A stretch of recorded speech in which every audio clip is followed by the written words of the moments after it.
Hello again, everyone. Welcome to Washington Gun Law TV. I am Washington Gun Law President William Kirk. Thanks for joining us. Hey, Illinois, guess what? 2 days in a row, we get to talk, and 2 days in a row, I'm actually going to bring you some good news. And God knows you guys need good news. Not only does your state government absolutely hate you, but I had a chance to go back and take a look at the records of some of Chicago's professional sports franchises. I got to tell you, you guys are having a little bit of a lean year out there. So you need some good news. Well, guess what? We got some.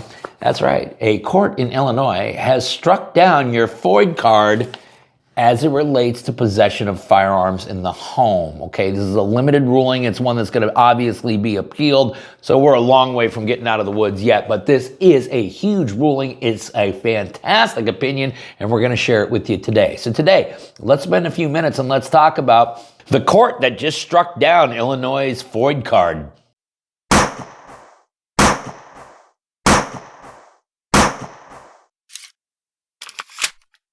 Okay, Illinois and America, we are talking about the case of State of Illinois v. Brown. It is filed in the Circuit Court of the 2nd Judicial Circuit, White County, Illinois. It is a case that finds that having to have a FOID card merely to possess a firearm inside your own home is without any historical analog and therefore is unconstitutional. Now, before we get into the opinion, I want you to know that this case has a very, very long, sordid history, but the big thing that the court was clearly caught up on, and I think the ruling may have been different had the facts been different, is this dealt with the possession of a .22 bolt-action rifle inside of a home in which the person had the firearm for their possession for purposes of self-defense inside the home. That was a big issue that the court was caught up on, and I want you to be aware of that. The court began its ruling as follows. Contrary to the state's position, this court views the facts that the alleged incident took place inside the defendant's home as being paramount to its analysis. The home derives its preeminence as the seat of family life. As such, this case is not just directed towards the Second Amendment, but also encompasses the right to privacy within one's home. Yeah, like I said, the court was really caught up that this would infringe on the ability to defend yourself inside your home. They went on to further state, accordingly, if there exists a place in this life where a person should feel safe and protected, it is within the confines of one's own home.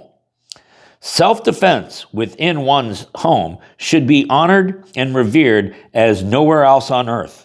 And the court said, hey, listen, and then the ability to defend oneself outside the home, maybe that's subject to a different analysis. I personally don't think that's the case, but hey, that's where the court was going. They went on to further state, alternatively, when a person presents oneself in public, said person is voluntarily exposing themselves to the would-be assailants. Unfortunately, that is just the nature of being in a public setting. Conversely, at home, one should not be made to feel the same sense of vulnerability. Now, the state of Illinois was clinging to an old case, a case called Gunn, G-U-N-N, which had theoretically found that the FOID Card Act was constitutional. However, the plaintiffs here had said, no. That was just dicta in the court. It was not a rule of law. And what is dicta? Well, dicta is all the words that fill the pages and pages of an opinion that don't really mean anything, okay? What the court ultimately came to, it was the conclusion that this gun analysis that had been done many years ago was no longer good analysis. They ruled, thus, this court agrees with the defendant that in the language regarding the constitutionality of the FOID Act as set forth in Gunn is dicta. In fact, in shooting the gun analysis down as offered by the state of Illinois, the court ruled, quite frankly, following the Gunn decision would be tantamount to judicial incompetence on the part of this court. Instead, this court has elected to follow the analysis that's set forth in Bruin.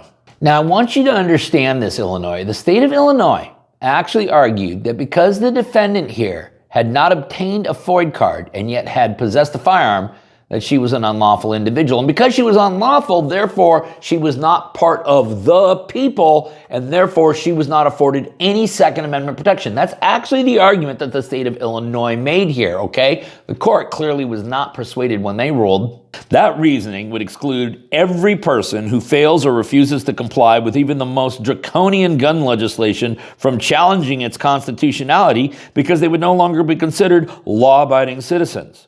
They would be considered to fall outside the scope of the group of people protected by the Second Amendment. This would open the floodgates for the government to pass more restrictive gun laws while severely limiting the number of people who could challenge them.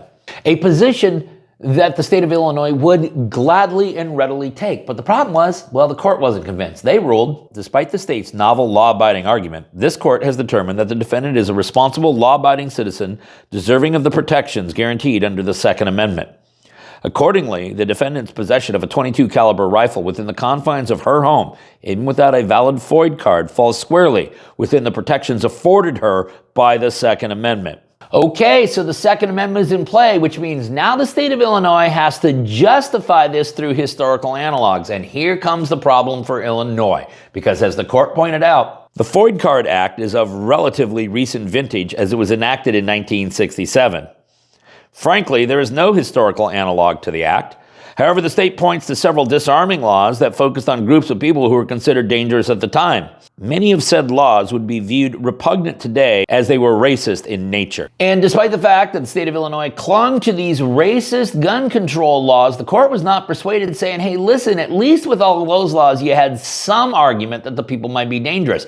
But here, there's no argument whatsoever, or as they put it, that is not the case with respect to the FOID Act. No one has a right to possess a firearm in the state of Illinois unless and until they obtain a license first. Everyone in the state is prohibited from possessing a firearm irrespective of their criminal background, which ultimately leads to a big, gigantic historical problem for the state of Illinois, which is they don't have any history to back this up. As the court ruled, unfortunately, and to the utter dismay of this court, the actual reality is that all citizens of the state of Illinois are presumed dangerous, and the burden is on the applicant to prove otherwise. Moreover, none of the laws cited by the state as being historically similar sought to disarm otherwise law-abiding citizens within the confines of their own home.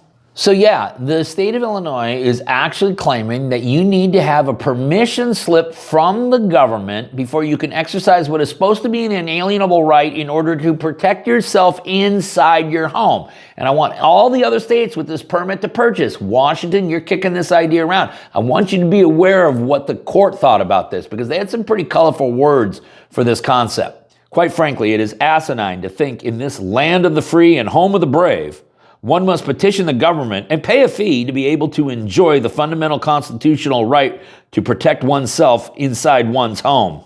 That is absolutely the best quote we could possibly ask for.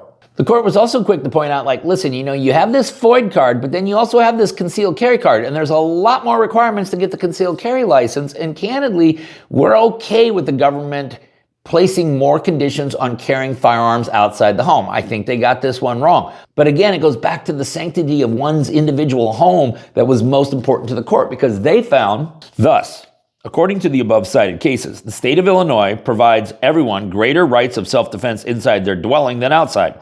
Yet the state refuses to acknowledge the greater right to armed self-defense within the home. In doing so, it neuters the right to armed self-defense inside the home by requiring them to obtain a license to possess a firearm within the home. And again, the court was quick to point out, such an outcome is asinine, especially in this great nation that so cherishes the right to be secure and defend oneself within the home. Does the Second Amendment provide that otherwise law-abiding citizens become criminals because they desire to feel safe and secure within the confines of their home? May it never be. Then, of course, there was this issue with the fee, because think about it. In order to get a FOID card, you got to pay money. So you got to pay money in order to exercise a constitutional right. No bueno. As the court put it, it simply cannot be the case that a citizen must pay a fee to exercise a core individual Second Amendment right within their own home. If we compare it to the right to vote, requiring a voter to pay an administrative fee for voting absentee in their own home would be unthinkable. And so ultimately, Illinois, where the court has come down on this particular issue as it relates to possession of firearms inside one's own home, the court has ruled. After analyzing all the evidence in this matter, this court finds that the defendant's activity of possessing a firearm within the confines of her home is an act protected by the Second Amendment. Additionally, there are no historical analogs to the FOID Act as required in Bruin. Finally, the court finds that any fee associated with exercising the core fundamental constitutional right of armed self-defense within the confines of one's home violates the Second Amendment. And the opinion is authored by the Honorable T. Scott Webb. A huge ruling, a fantastic ruling, and a ruling that I'm sure the state of Illinois has already filed an appeal on. And Illinois, we all know what happens once this thing starts ricocheting around in the higher courts in your state, and most of it is not good. But this is a good start, not only for the folks in Illinois, but for folks in all these other states or states that are thinking about doing this to their citizens, which is to require a hall pass from government before you can exercise a right. Okay, the case once again is State of Illinois v. Brown. We're going to link up the ruling down below so you guys can geek out on it for yourself. If you got any questions about this or anything else related to what's left of our Second Amendment rights, you guys should know how to get a hold of Washington gun law by now. But if you don't, that's okay. That information down there in the description box. If you got an idea for a video we should be doing around here, you click on that link right there and tell us all about it. If you want to subscribe to our monthly newsletter, all the ability to do that is right down there in the description box. And then finally, and most importantly, let's everyone remember, the part of being the lawful and responsible gun owner, like we talk about all the time here, is to know what the law is in every situation and how it applies to you in any instance that you may find yourself. Until next time, thanks for watching and stay safe.